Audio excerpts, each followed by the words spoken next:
Bonjour à vous, chers choisis de Jésus. Aujourd'hui, nous avons à méditer le message numéro 98 du premier volume, qui a comme titre « Accepte de vivre les événements heureux ou malheureux pour les offrir au Père ». Ça me rappelle une expérience que j'ai vécue dans une de mes tournées en Europe. Un soir, après une conférence, il y a une religieuse qui vient me voir.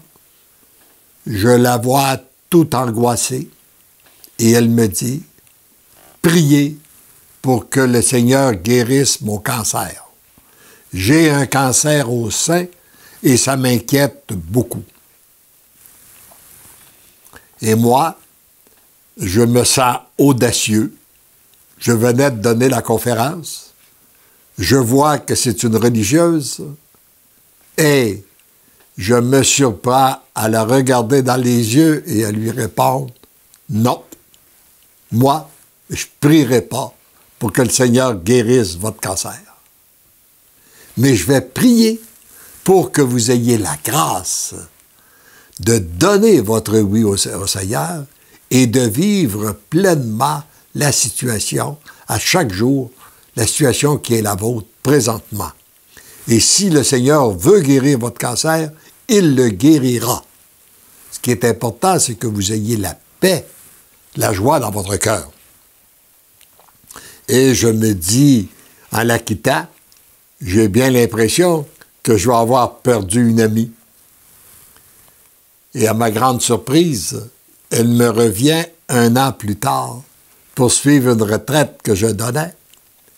Et elle m'arrive toute rayonnante et elle me dit, et elle me rappelle cet événement-là, et elle me dit, je viens remercier le Seigneur parce que j'ai passé la plus belle année de ma vie. J'ai donné mes oui au Seigneur, je me suis abandonné réellement entre ses mains. J'ai vécu une paix, une joie extraordinaire toute l'année. Oh, j'ai subi une petite opération pour le cancer que j'avais au sein, mais ce fut l'affaire d'une journée et ça ne m'a pas perturbé, ça ne m'a pas dérangé du tout. Alors, revenons au texte. Mon tout petit, laisse-toi aimer. Prends le temps d'accueillir l'amour que je te donne. C'est cet amour qui te guide, qui te conduit vers une vie nouvelle. Tu n'as qu'à continuer à être docile, à te laisser conduire et à tout accueillir comme venant du Père. Accepte de vivre les événements heureux ou malheureux pour les offrir au Père. Et souvent, j'entends des gens qui me disent « Moi, je veux donner au Père, mais il ne les prend pas. » Eh bien, ma question, est-ce que tu les as accueillis? Et à un autre moment dans ces enseignements-là, il m'a donné à quelle vitesse nous devions tout accueillir et tout offrir. Et, il me dit, souviens-toi, lorsque tu étais à l'école et que vous faisiez la chaîne pour entrer le bois dans la remise à l'automne.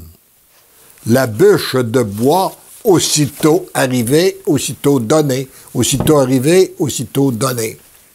Et là, je me suis demandé, qu'est-ce qui serait arrivé avec un enfant qui aurait décidé de garder les bûches de bois dans ses mains? Il aurait empêché le bois d'entrer dans la remise et lui, il aurait écrasé sous le poids du fardeau. Vous n'avez pas l'impression que c'est souvent notre situation? Lorsqu'on écrase sous le poids du fardeau, nous gardons les bûches. Nous gardons tout ce qui se présente à nous plutôt de les offrir au Père. Et lorsqu'on les offre, eh bien, on en est dégagé. C'est Le Père connaît ce qu'il est nécessaire de vivre pour toi, afin que tu puisses faire ce grand passage qui te conduit à la plénitude de l'amour. Laisse-toi conduire comme un petit agneau. Je reprends. Laisse-toi conduire comme un petit agneau. Il ne discute pas, il n'argumente pas, il n'a pas besoin de comprendre, il se laisse conduire. Alors c'est dans cet esprit-là qu'on doit se laisser conduire par notre Dieu. Tu vas y découvrir tout ce que ton cœur cherche. Heureux es-tu? Tu deviens l'amour? Tendrement, je t'aime. Et en terminant, je demande à Dieu cette grâce pour chacun de vous, pour que vous puissiez dire oui à la situation qui est la vôtre, heureuse ou malheureuse, afin que le plan que Dieu a pour vous puisse se réaliser et que vous puissiez être dégagé de tout fardeau qui est trop lourd sur vos épaules. Il nous a dit, remettez-moi vos fardeaux, vous trouverez que mon joug est léger.